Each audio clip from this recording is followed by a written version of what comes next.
My name is Charles Whitaker. I'm 38 years old.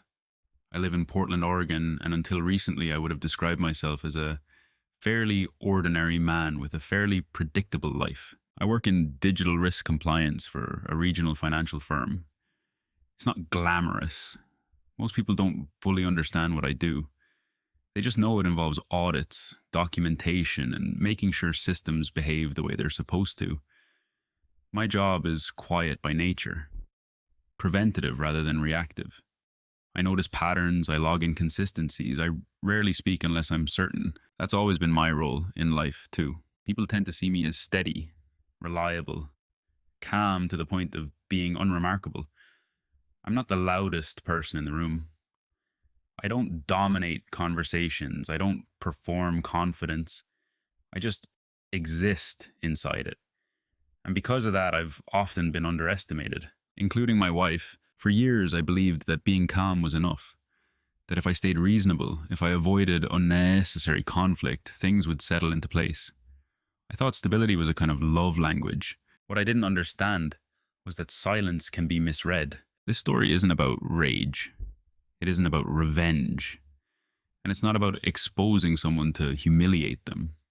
If that's what you're looking for, this won't be satisfying in the way you expect. This is about something quieter and far more unsettling. It's about what happens when someone decides to rewrite reality in real time, when evidence disappears, when truth becomes a performance, when the person you trusted most calmly prepares a narrative where you become the villain before you even realize you're standing inside it. The night everything collapsed, my wife erased proof of her affair, injured herself, and positioned me as her abuser. Minutes before the police arrived at our home, I was left speechless, not because I didn't know the truth, but because I suddenly understood how easily truth can be buried under timing. What follows isn't a dramatic explosion, it's a slow unraveling of perception, of trust, of identity. It's about the invisible work of surviving an accusation you never saw coming, and about the quiet decisions that determine whether you collapse or recalibrate. I'll tell this honestly, without exaggeration, without theatrics, because sometimes the most dangerous battles are the ones that happen in complete silence. Have you ever realized, too late, that someone else had already decided who you were going to be in their story? Before everything happened, I had already been assigned a role. Not officially, not out loud, but in a subtle way, people build expectations around you without asking. To my colleagues, I was solid. The guy who didn't get emotional in meetings. The one who absorbed extra work without complaint. If there was a conflict between departments, I'd be looped in. Not to argue, but to smooth things over. I didn't mind that. Stability has its own quiet authority. To friends, I was the dependable one. The driver, the designated cam center when someone else was going through a breakup or a job scare. I listened more than I spoke. When I did speak, people leaned in. Not because I was loud, but because I rarely wasted words. And to my wife, Amelia, I was predictable. At least that's how I think she saw me. Amelia was magnetic in a way I never tried to be.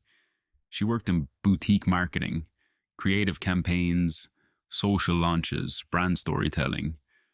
She thrived in rooms full of people. She moved quickly, spoke quickly, felt quickly. Where I was deliberate, she was kinetic. Early in our marriage, that difference felt complementary. She'd laugh and say, "You're my anchor." And I believed that was a compliment. Anchors keep things steady, but anchors also stay in place. Over time, I noticed something subtle in the way she described me to others. At dinner parties, she'd introduce me with a playful smile. "Charles is the calm one. Nothing rattles him. Honestly, I don't even know if he has a temper." People would laugh.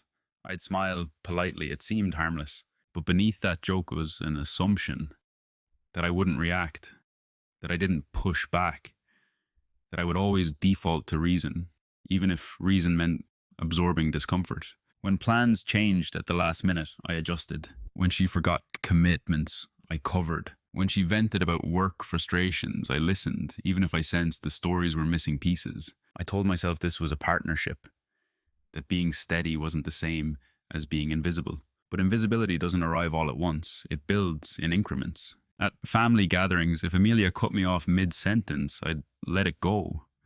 If she teased me about being boring but reliable, I'd shrug.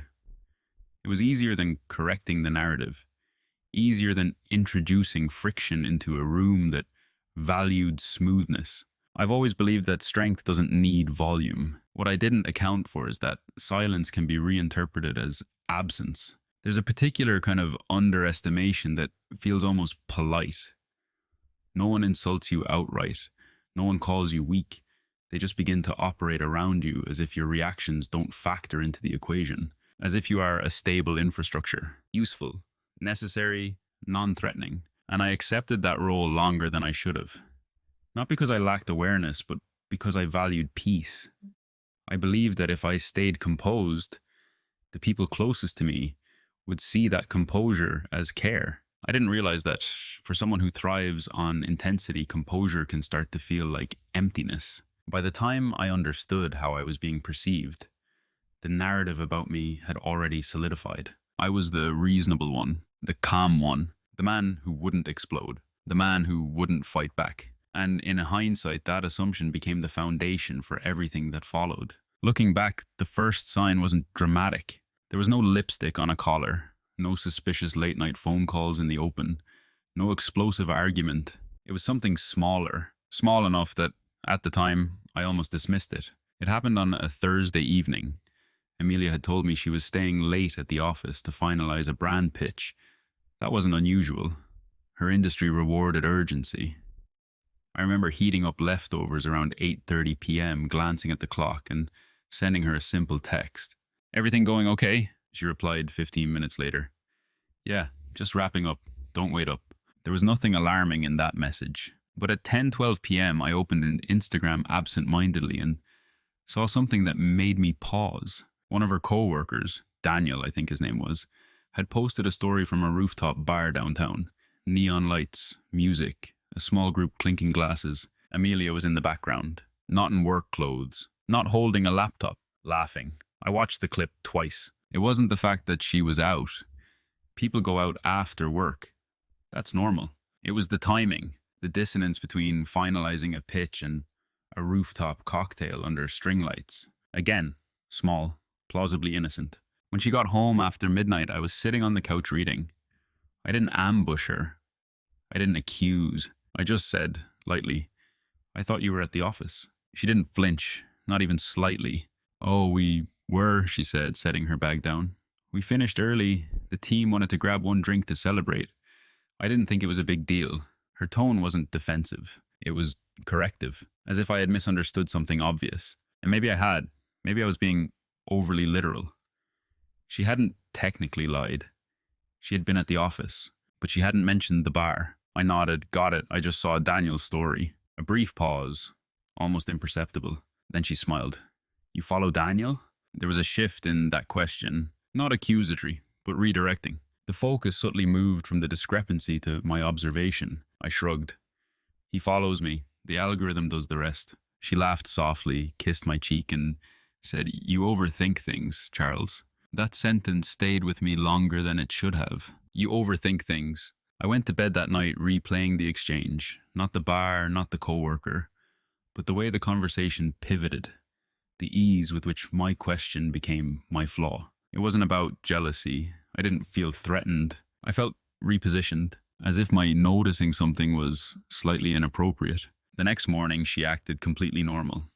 Made coffee, talked about a new client, sent me a midday text with a heart emoji. If I had brought it up again, I would have sounded obsessive. So I didn't. That was the first cut. Not the rooftop bar, not even the incomplete explanation. It was the quiet implication that my awareness was the problem. Everyone else would have shrugged it off. I nearly did.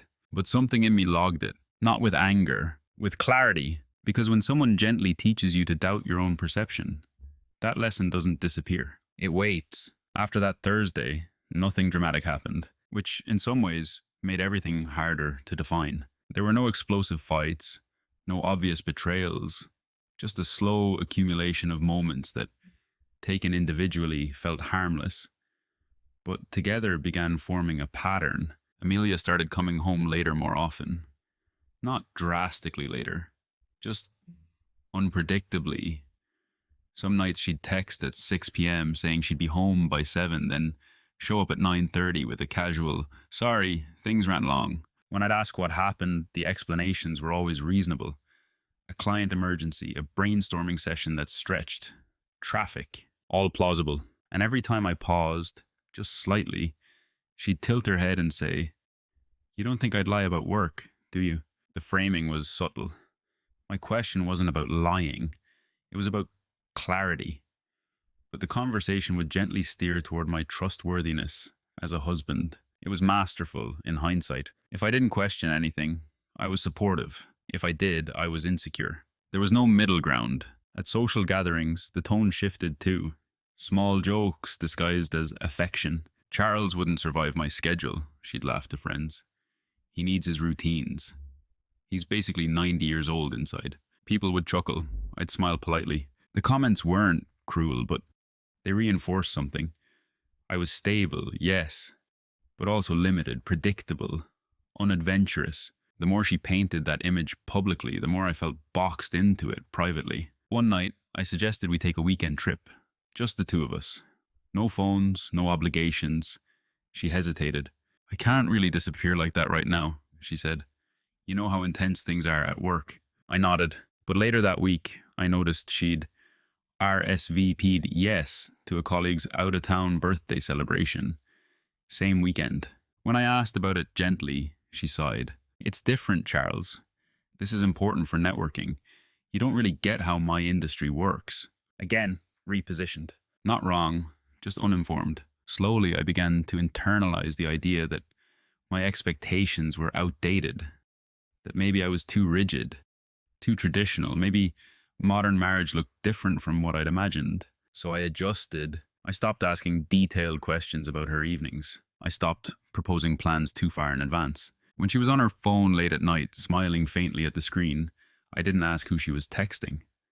I told myself privacy wasn't secrecy. Each time something unsettled me, I rationalized it. She's ambitious, she's social, she's under pressure. And every time I chose silence, it reinforced a narrative, not just for her, but for me, that I was the man who tolerated, that I wouldn't escalate, that I valued peace over precision. The irony is, I wasn't blind. I noticed the way her phone angled slightly away from me when she typed. I noticed new passwords. I noticed how certain names began appearing in conversation more frequently, then disappearing entirely. But noticing isn't the same as confronting, and confronting requires certainty. Without proof, any accusation would make me look paranoid. So instead, I did what I've always done. I observed. I recorded dates mentally. I paid attention to tone shifts, not because I was building a case, but because something inside me no longer accepted coincidence as an answer. Disrespect doesn't arrive with a trumpet. It arrives as repetition, as small dismissals that become normal. And the most dangerous part, you begin to normalize it too. At some point, I stopped reacting internally to the small shifts. Not because they didn't matter, but because I began to understand the role I was expected to play. It crystallized during a dinner with her co-workers. We were seated at a long wooden table in a dimly lit restaurant downtown. Amelia was animated, telling a story about a client presentation that had gone sideways. She described how she stepped in, took control, saved the whole pitch. There was applause at the table, compliments, admiration. Then someone asked, half jokingly, "So what does Charles think about all this chaos?" Amelia smiled, that soft, performative smile she used in groups.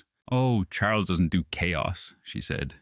"He just lets me run wild and keeps the lights on at home." The table laughed. I laughed too. But the phrasing stayed with me. "Let me run wild. Keeps the lights on." It sounded harmless, supportive even.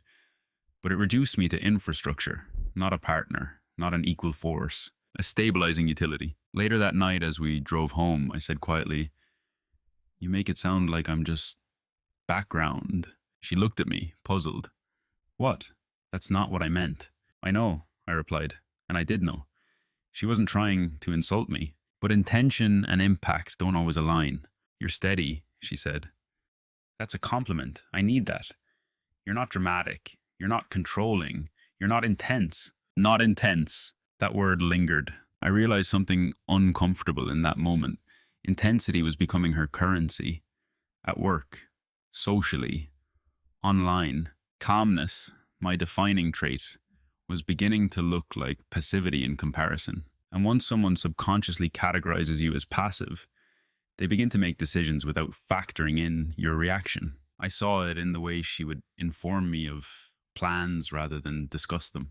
I'm going to be late tomorrow. I'm traveling with the team next month. I promised I'd help Daniel with a side project. Not, what do you think? Just updates. I wasn't consulted, I was notified. And because I rarely objected, the pattern solidified. There's a difference between being easygoing and being erased. I started noticing how often my preferences were described as limitations. Charles doesn't really like big parties. Charles is more of a homebody. Charles wouldn't understand the creative side of this. Each statement was small, defensible, but together they created a version of me that felt narrower than reality. I wasn't introverted because I feared people. I was selective. I wasn't resistant to spontaneity. I preferred intentionality, but correcting those nuances in every social interaction felt exhausting. So I let them stand. And that was the mistake. Because the longer you allow someone to define your character publicly, the easier it becomes for them to define it privately, even legally, if they ever choose to. At the time, that thought felt paranoid. Now, it feels prophetic. I had been assigned the role of the calm, harmless husband, the man who would never escalate, the man who would never raise his voice, the man who would never pose a threat. And roles, once established, are powerful, especially when someone decides to weaponize them. There wasn't a fight. There wasn't a revelation. There wasn't even a discovery. The shift happened on a Tuesday afternoon in the most ordinary way possible. I was working from home that day. Quarterly reporting season meant long hours, but it also meant I could log in remotely. Around 3:40 p.m., Amelia texted me, "Hey, are you home?" That question was unusual. She normally knew my schedule. "Yeah, why?" "Just checking. Nothing else." At 5:15 p.m., I heard the front door open and close softly. I assumed she'd come home early, but she didn't call out, didn't greet me. I stayed at my desk for a moment, listening. A drawer opened in his bedroom, then another. The faint sound of something being moved. Not rummaging, more like selecting. After a few minutes, the door closed again. I stood up and walked into the hallway. The apartment was empty. On the kitchen counter sat her spare set of car keys. That meant someone had picked her up. Again, a small, plausible. Maybe she forgot something. Maybe a coworker gave her a ride to dinner. But the sequence unsettled me. She checked if I was home. She entered quietly. She retrieved something. She left without saying hello. And she left her own car behind. When she returned that night around 11 p.m., I didn't mention it immediately. I watched her instead. There was a lightness in her mood, a contained energy. The kind you have after an experience you're replaying privately. "Long day?" I asked. "Yeah," she said, kicking off her shoes. "Client dinner." I nodded. "And Daniel?" I asked casually. "Is he leading that account now?" She paused, just for a fraction of a second. "Yeah, why?" "No reason, just trying to keep track of who's doing what." She studied me for a moment, as if assessing whether there was something behind the question. Then she smiled. "You really do overanalyze everything, don't you?" There it was again. Not anger, not guilt, just the gentle reframing of my observation as a personality flaw. Later that night, after she fell asleep, I lay awake staring at the ceiling. And for the first time, I stopped asking whether I was overthinking. Instead, I asked a different question. Why did she need to know if I was home before coming in? That question didn't feel jealous. It felt logistical, calculated. And something inside me, something quiet but firm, shifted. Up until that point, I had been responding emotionally, confused, trying to interpret tone, trying to protect the marriage from unnecessary suspicion. But lying there in the dark, I realized something fundamental. If there was nothing to hide, there would be no need to check for witnesses. The shift wasn't anger. It wasn't a confrontation. It was clarity. I didn't need proof yet. I needed patience. Because if someone is constructing a version of reality, they will eventually rely on its consistency. And consistency leaves patterns. That night, I took my black leather notebook from the drawer of my bedside table, the one I usually used for work observations, and wrote a simple line. Tuesday, 3:40 p.m., confirmed location before entry. No accusation, no interpretation, just a timestamp. For the first time, my silence wasn't about preserving peace. It was about preserving truth. And that distinction changed everything. After that Tuesday, I stopped reacting the way she expected me to. Not outwardly. Outwardly, nothing changed. I still asked how her day was, still listened, still made coffee in the mornings and loaded the dishwasher at night. I didn't withdraw affection. I didn't interrogate. But internally, the framework shifted. Silence was no longer confusion. It became a strategy. The human instinct when something feels off is to confront, to relieve the pressure of uncertainty, to demand reassurance. But reassurance from the wrong person is just narrative control. And I had begun to understand that Amelia was very good at narrative control. So instead of asking questions that could be redirected, I started asking myself better ones. What is consistent? What changes only when I am present? What behavior adjusts based on whether I'm observing? I noticed that when I worked late at the office, her evenings were more animated, more outgoing texts, more laughter in her voice when she stepped onto the balcony to take calls. When I worked from home, she became quieter, more contained, phone angled slightly downward. I stopped pointing it out, and that seemed to rush her. There's something dangerous about being perceived as harmless. Once someone believes you won't act, they stop covering their tracks as carefully. One evening, she mentioned a team planning session scheduled for Saturday afternoon. I nodded and said I'd probably use the time to reorganize some old files. She smiled, relieved. Saturday came. Around 1 p.m., she left dressed more casually than the planning session suggested. Not inappropriate, just intentional. Instead of following her or calling, I did something else. I logged into our shared cloud account. We'd merged certain subscriptions years ago for convenience. Streaming services, shared photo storage, travel confirmations. I wasn't snooping. I was reviewing access points. That's what I told myself. And technically it was true. There were small inconsistencies. Deleted calendar entries. A travel app notification that had been cleared from the dashboard but still showed in archived activity logs. Again, nothing definitive. But the pattern was emerging. And the more I remained outwardly calm, the more comfortable she seemed becoming. She started mentioning Daniel more casually, then less frequently, as if correcting overexposure. One night, while we were watching a show, her phone buzzed. She glanced at it and turned the screen face down. A reflex. I didn't react. 10 minutes later, she excused herself to the bathroom, phone in hand. When she returned, she was slightly flushed, not guilty, energized. In the past, I might have asked who it was. Now, I simply noted the timestamp. The shift inside me wasn't suspicion anymore. It was preparation. I began organizing our financial records more carefully, reviewing joint account structures, understanding what was solely in her name, what was shared, and what could be frozen if needed.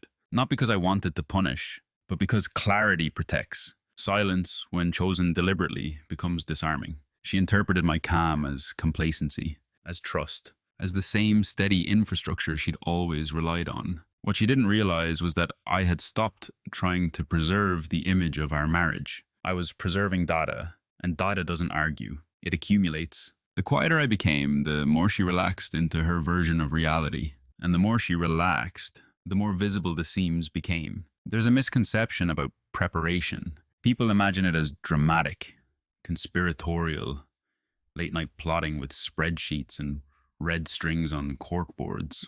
In reality, preparation is boring. It looks like routine. After my internal shift, I didn't suddenly transform into a different man. I didn't install hidden cameras. I didn't follow her car. What I did was refine what I was already good at. Observation, documentation, pattern recognition. At work, my role required forensic-level attention to digital trails, login timestamps, IP inconsistencies, altered permissions. I wasn't hacking anything. I was ensuring compliance, making sure no one could later claim I didn't know when the logs clearly showed otherwise. I applied that same mindset at home, not obsessively, methodically. I reviewed our shared financial accounts and quietly separated certain automated transfers. Nothing drastic, just enough to ensure that if one account were suddenly frozen or drained, the other wouldn't collapse with it. I downloaded 3 years of transaction histories and stored them offline, encrypted, time-stamped. I made sure all shared subscriptions had two-factor authentication enabled, routed through my email, as well as hers. Again, nothing aggressive, just symmetrical visibility. I also began something simpler: environmental awareness. I placed my black leather notebook in the kitchen drawer instead of my bedside table. Not hidden, just accessible. If she mentioned a future event, I wrote it down casually after she left the room. If she contradicted a previous statement, I noted both versions without commentary. For example, Thursday, client dinner location, West Elm District. 2 weeks later, says she's never been to West Elm District restaurant. No emotion attached, just data points. The most revealing preparation, however, was behavioral. I began varying my schedule unpredictably, but reasonably. Coming home earlier than expected, working from a cafe instead of the office, returning midday under the pretense of grabbing a file. Not to catch her, to observe reactions. Each time my presence disrupted an assumed window, there was a micro shift in her demeanor. Not panic, but recalibration. One afternoon, I arrived home at 2 p.m. to retrieve a charger I'd forgotten. She was on the couch, laptop open, phone in hand. When the door clicked, she startled, just enough. Didn't know you were coming back, she said. Forgot something, I replied evenly. Her laptop screen was already minimized. Her phone, face down. Again, not proof, but consistency. The most important thing I prepared, though, wasn't documentation. It was composure. I practiced speaking in neutral tones. Even when mildly irritated, I kept my volume steady, not suppressed, measured, because I had begun to sense something larger forming. The way she framed my questions, the way she positioned me socially was as stable but limited. The way small discrepancies were redirected into my overthinking. If someone were ever to describe me, they would describe calmness, predictability, non-reactivity. And if someone wanted to invert that image, to claim I was volatile, unstable, aggressive, they would need contrast. They would need a moment. I decided there would be no moment, not from me. Meanwhile, I consulted a family attorney quietly during a lunch break under the guise of hypothetical questions. I didn't file anything. I didn't make accusations. I simply asked, if one spouse anticipates false allegations during a separation, what precautions are advisable? The attorney didn't blink. Document everything. Avoid confrontation. Communicate in writing when possible. And never allow yourself to be alone in a high conflict argument if you sense escalation. That sentence lodged itself firmly in my mind. Never allow yourself to be alone in a high conflict argument. Up until then, I wasn't sure escalation was even on the table. But something in Amelia's recent behavior felt less like carelessness and more like staging. And staging requires timing. So I kept preparing, not loudly, not vindictively, just steadily. Because what they never noticed about the quiet man at the table, the one who didn't interrupt, didn't challenge, didn't raise his voice, was that he was also the one who understood systems. And once you understand systems, you don't panic. Your position. The reveal didn't come from a dramatic confrontation. It came from a mistake. Not mine, hers. It was a Sunday evening, quiet, rain against the windows, the kind Portland specializes in. Amelia was in the shower. Her phone buzzed on the kitchen counter where she'd left it charging.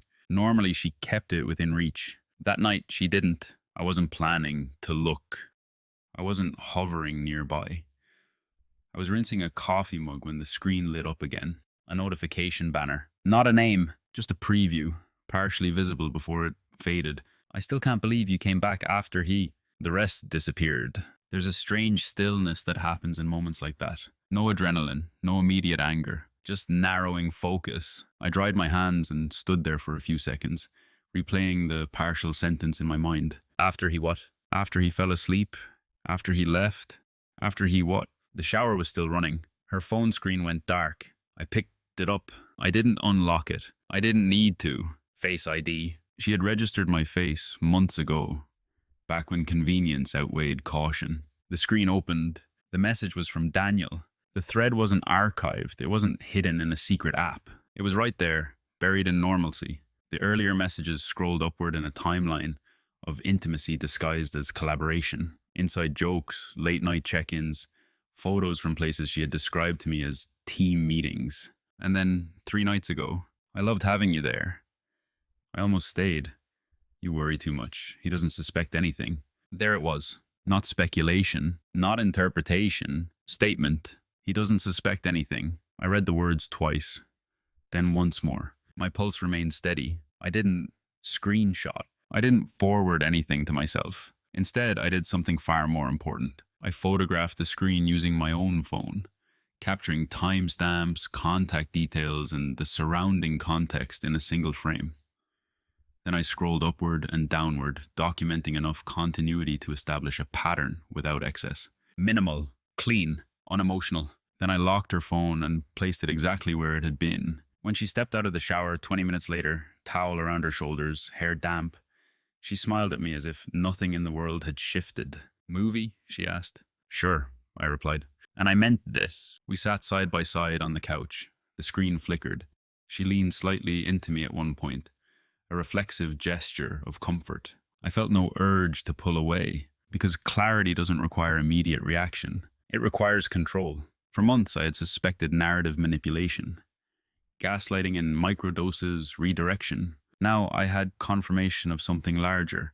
Not just infidelity, but confidence. He doesn't suspect anything. That sentence told me two things. First, the affair was real. Second, she believed I was incapable of detecting it, and belief shapes behavior, which meant she would continue operating under that assumption. That was leverage, not emotional leverage, strategic leverage. I went to bed that night without mentioning a word, but something inside me crystallized. This wasn't about saving the marriage anymore. It wasn't even about betrayal. It was about risk. If someone is capable of sustained deception, confident in your ignorance, and comfortable reframing your perceptions as flaws, what else are they capable of when exposed? I thought about the attorney's words. Avoid confrontation.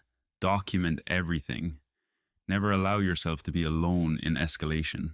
For the first time, I understood why that last part mattered. Because when someone's narrative is threatened, they don't always retreat. Sometimes they escalate quietly, deliberately, and timing, I was beginning to realize, was everything. Once you know the truth, you face a fork in the road. Not emotionally, strategically. I had evidence now.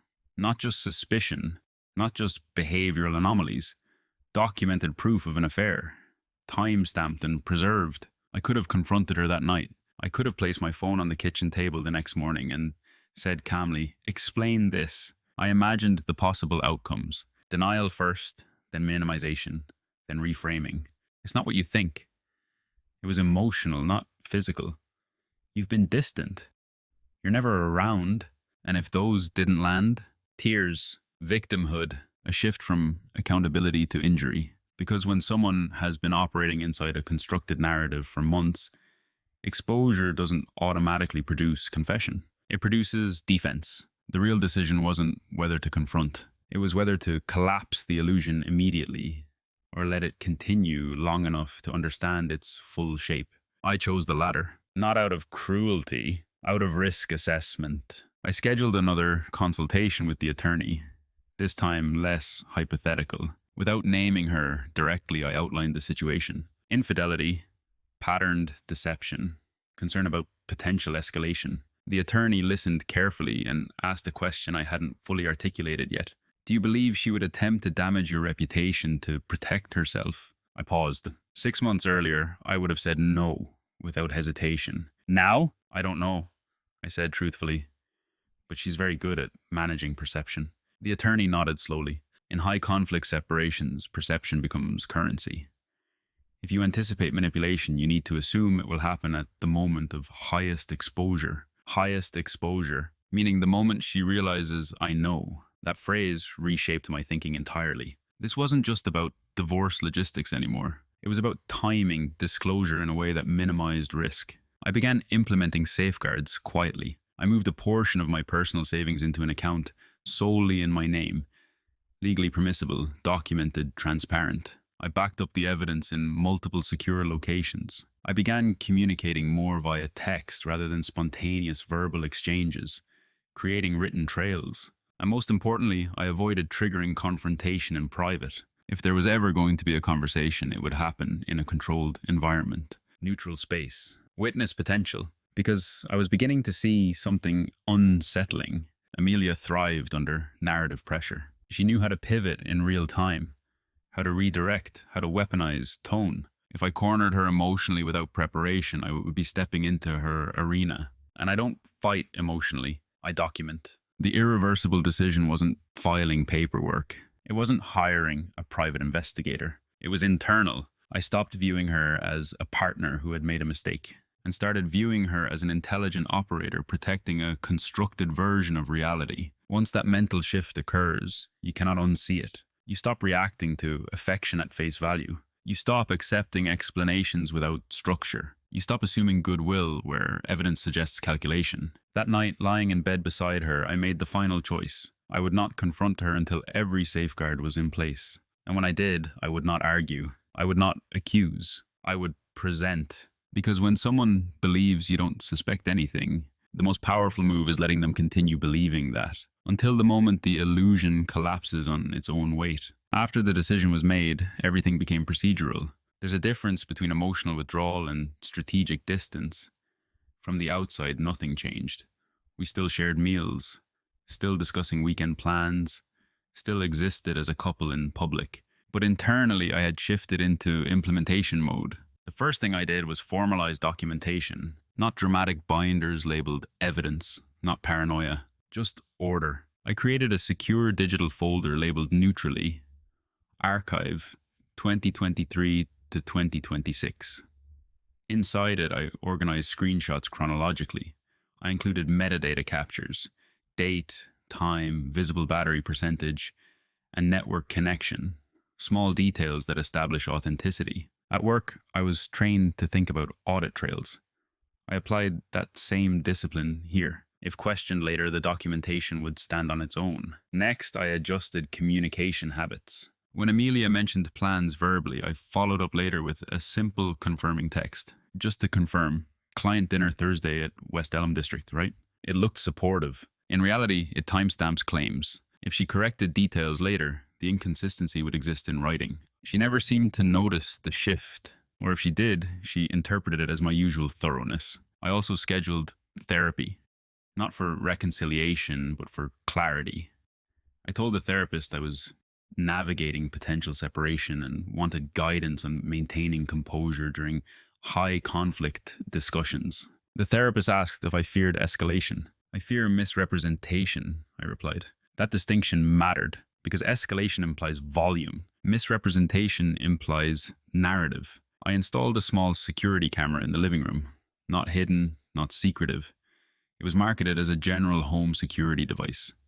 Motion activated, cloud backed. When I mentioned it casually, she shrugged. Sure, crime's weird lately, she said. She didn't object. Why would she? After all, I didn't suspect anything. Financially, I met with a forensic accountant recommended by the attorney. Not to hide assets. That would have been illegal and foolish. But to understand exposure. Shared debts, shared liabilities, insurance policies. And one detail stood out. Our renter's insurance policy had a clause regarding domestic disputes that could complicate claims if police reports were filed. The accountant didn't dwell on it, but I did. Police reports. Until that moment, law enforcement hadn't felt relevant. Now it hovered in the background like a theoretical variable. I also began preparing an exit plan. Not in anger, but in readiness. I identified a short-term rental option within walking distance of my office.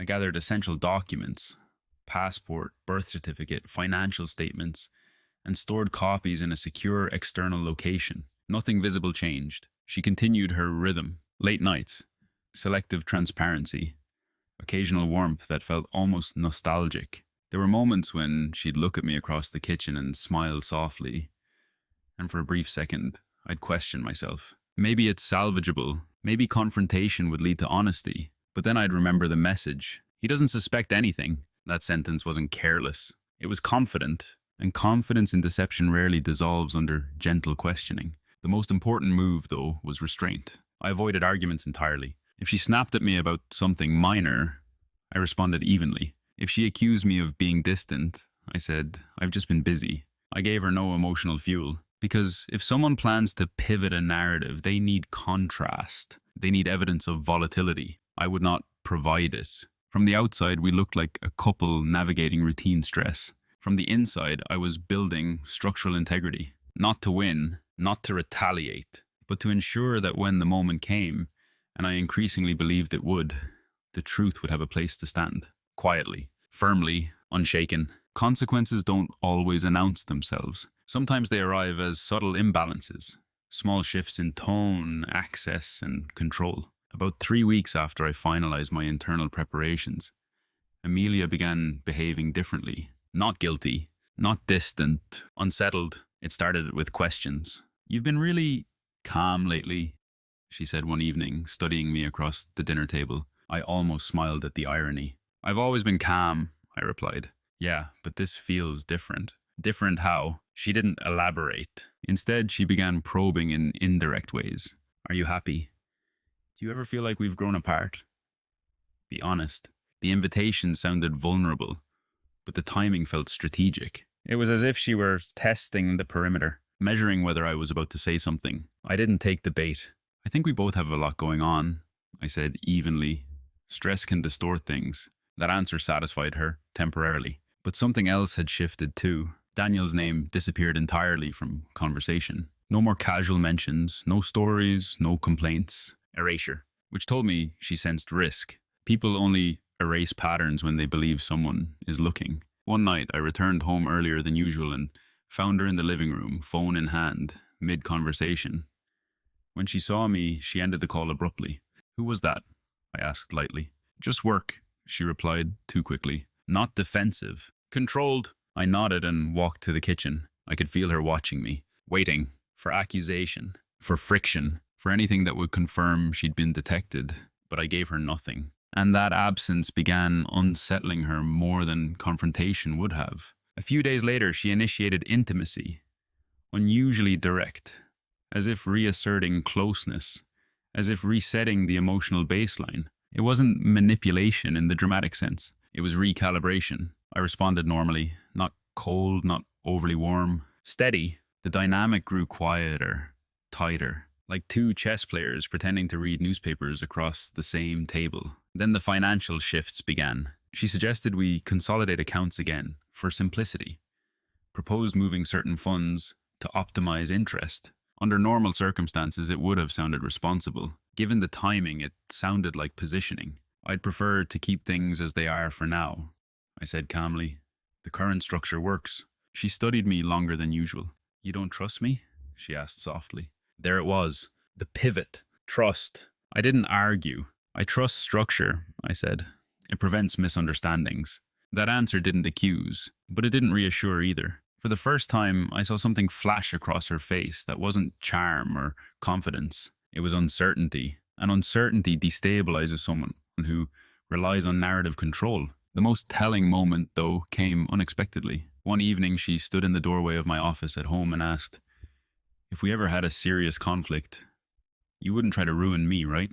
The question was framed lightly, almost joking, but her eyes were searching.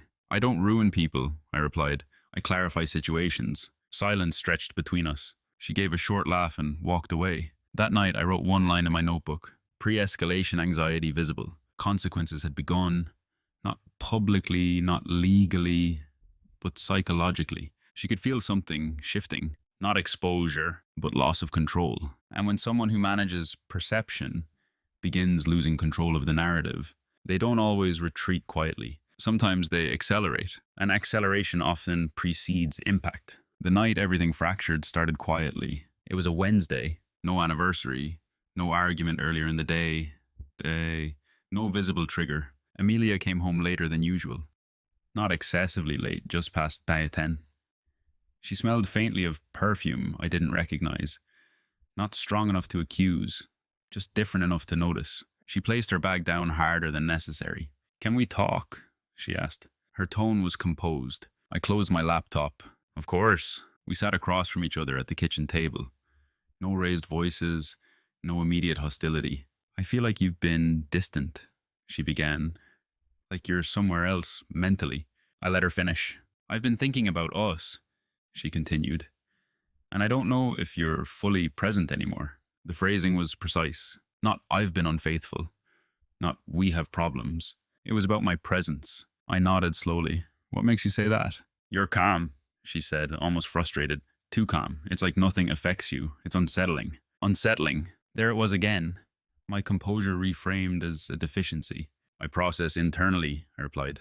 You know that. She leaned back, arms crossing loosely. Sometimes I wonder if you even care enough to fight for us. A loaded word. Fight. I don't think fighting proves care, I said, evenly. Silence. Her jaw tightened slightly. Then she said something that shifted the atmosphere. Are you seeing someone? It was unexpected enough that I almost laughed. Not because it was funny, but because of its inversion. No, I said calmly. She held my gaze, searching for micro-expressions. You've changed, she repeated. Yes, I agreed quietly. That answer landed differently. For a second, something flickered in her expression.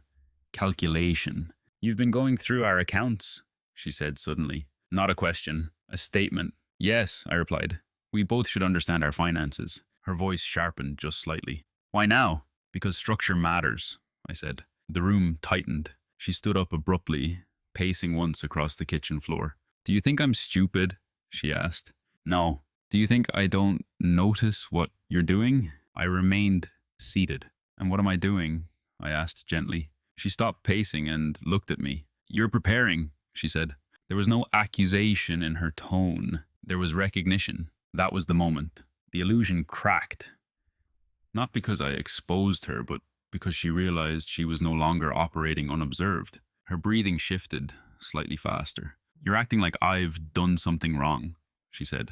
I haven't accused you of anything, I replied. Technically true. That seemed to frustrate her more. You're making me feel crazy, she said suddenly. I didn't respond immediately. That phrase carried weight. It was the first overt pivot from suspicion to psychological positioning. I chose my words carefully. I'm not trying to make you feel anything, I said. I'm trying to understand patterns. Her eyes hardened. Patterns, she repeated. There was a pause, long, charged, and in that pause, something irreversible settled between us. She understood that I knew something, not specifics, but enough. And when someone realizes their narrative is no longer airtight, panic doesn't always look explosive. Sometimes it looks cold, measured, strategic. She stopped arguing, stopped pacing, stopped explaining. Instead, she walked to the bedroom without another word and closed the door softly. That softness felt louder than any slam. I remained at the kitchen table for a full 5 minutes after she disappeared. Not because I was stunned, but because I felt something shift in the air. Something heavier than tension.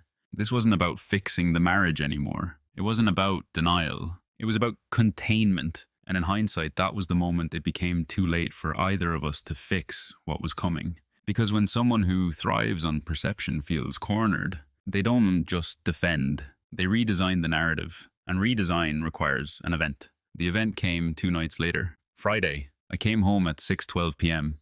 Earlier than usual, intentionally. The apartment felt still, too still. Amelia was in the living room, sitting upright on the couch, hands folded loosely in her lap. Her phone rested on the coffee table in front of her. She looked composed. Can we finish our conversation from Wednesday? She asked. I placed my keys in the bowl by the door. Sure. I didn't sit immediately. I remained standing for a moment, scanning the room without appearing to. Everything looked normal, almost staged in its normalcy. I took a seat across from her, not beside. She inhaled slowly. I think you've been building a case against me, she said calmly. That word again. Case. I've been organizing my life, I replied. That's not what it feels like.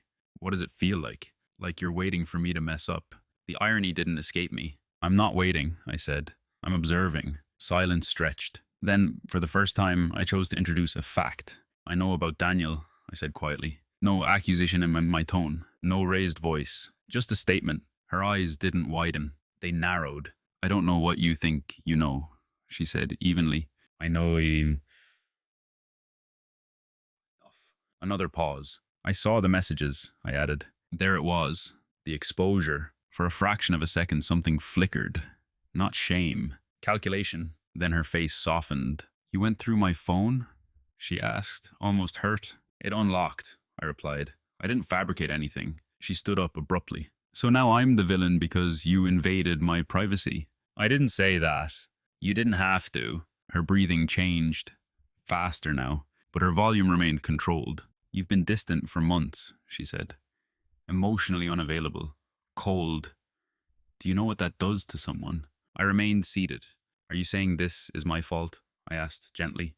I'm saying relationships are complicated. Not denial, not confession, deflection. Then something shifted physically. She moved toward the kitchen counter, gripping its edge tightly. You have no idea how lonely I felt, she said, voice trembling slightly now. I watched carefully, every movement, every tone shift. Loneliness doesn't justify deception, I said calmly. That was the closest I came to an accusation. Her eyes flashed. You think you're so calm, she said. So superior. Like you're above emotion. I'm not above it, I replied. I'm responsible for mine. That sentence landed hard. For a split second, I saw something raw surface. Anger, yes, but also something else. Fear. And then it happened quickly. Too quickly. She stepped backward toward the hallway wall, and in one sharp motion, struck her own shoulder against the edge of the doorframe. Hard. The sound echoed. I stood immediately, instinctively. Amelia. Before I could finish, she raised her voice. Not screaming, but sharp. Don't touch me! I froze, hands visible, palms open. I'm not touching you, I said evenly. She looked at me, eyes wide now, breathing accelerated. Then she did something I will never forget. She picked up her phone from the coffee table and dialed. I need police assistance, she said into the receiver, voice shaking, convincingly. My husband just got physical. The room went silent except for her breath. I didn't move. I didn't argue. I didn't shout. Because in that instant, I understood everything. This wasn't emotional escalation. It was a narrative redesign, and the authorities were about to walk into it. The police arrived within 11 minutes. I know, because I checked the timestamp later. When the knock came, I was standing in the middle of the living room, not pacing, not panicked, just still. Amelia was sitting on the couch again, this time with one hand lightly pressed against her shoulder, eyes glassy, breathing uneven. The officers entered calmly, professional, neutral. What's going on tonight? One of them asked. Amelia spoke first. Her voice trembled, but not chaotically. Controlled tremor, measured vulnerability. We were arguing, she said. He's been different lately. He got angry, grabbed me. I hit the door. The phrasing was careful. Not he threw me, not he attacked me. Just enough to imply physical escalation without theatrical exaggeration. The officer turned to me. Sir? I did not touch her, I said evenly. We were speaking. She moved backward and hit the frame. I kept my hands visible. My tone is steady. No defensiveness. No hostility. One officer glanced around the room. Any witnesses? He asked. Yes, I replied. They looked at me. There's a camera, I said, nodding toward the small device mounted near the bookshelf. Living room records on motion. For the first time that evening, Amelia's composure cracked. Just slightly. I didn't know that was on, she said quickly. It records automatically, I replied. The officers exchanged a glance. Can we review it? One asked. Of course. I retrieved my laptop, logged into the cloud account, navigated to the time-stamped clip. We watched. No audio, but clear footage. Amelia pacing, me seated, her stepping back, the deliberate motion, the impact, my immediate freeze, hands raised instinctively but never contacting her. The room was quiet as the clip ended. The officers rewound it once more. Silence again. One of them exhaled slowly. Ma'am, he said gently, this footage doesn't show him touching you. Amelia's face drained of color. It doesn't show everything, she insisted weakly. It shows enough, the officer replied. The energy in the room shifted. Not explosive, just definitive. They separated us briefly, asked procedural questions, took notes. No arrest was made, no charges filed. Before leaving, one officer turned to me and said quietly, "You handled that well." I nodded. After they left, the apartment felt hollow. Amelia stood in the hallway, arms wrapped around herself. "You set me up," she whispered. "No," I said calmly. I prepared. There was no anger in my voice, no triumph, just clarity. That night, I packed the small bag and left for the short-term rental I had arranged weeks earlier. Not in fury, not in victory, in resolution, because something had crystallized beyond repair. This was no longer about infidelity. It was about willingness to rewrite reality, even if it meant risking someone else's freedom. Who I am now is not a man who was falsely accused. It's not even a man who outmaneuvered someone. I am a man who learned the difference between silence as avoidance and silence as strength. I don't raise my voice. I don't perform dominance. But I no longer accept narratives written without my consent. Calm is not passivity. Preparation is not paranoia. And composure, when paired with clarity, is unshakable. The divorce was finalized 8 months later, quietly. No public spectacle. No dramatic courtroom showdown. Just paperwork, signatures, and a structured end to something that had already collapsed long before the police knocked on the door. Amelia never admitted to staging that moment. She reframed it as panic, emotional overload, misinterpretation. Maybe part of that was true. But intent matters less to me now than capacity. Because once you've witnessed someone attempt to reconstruct reality in real time, not through shouting, not through chaos, but through calculated vulnerability, you understand something deeper. Character isn't revealed during comfort. It's revealed during exposure. I don't tell this story to villainize her. Affairs happen, marriages fail, people drift. But harming yourself to support a false accusation, even if it collapses under evidence, crosses a line that can't be uncrossed. What saved me wasn't aggression. It wasn't revenge. It wasn't catching her in the act and exploding. It was preparation, documentation, composure. I didn't win because I was smarter. I was protected because I stayed steady when the narrative shifted. If I had shouted, if I had grabbed her arm in frustration, if I had reacted emotionally to betrayal, there would have been no footage showing restraint, only conflicting stories.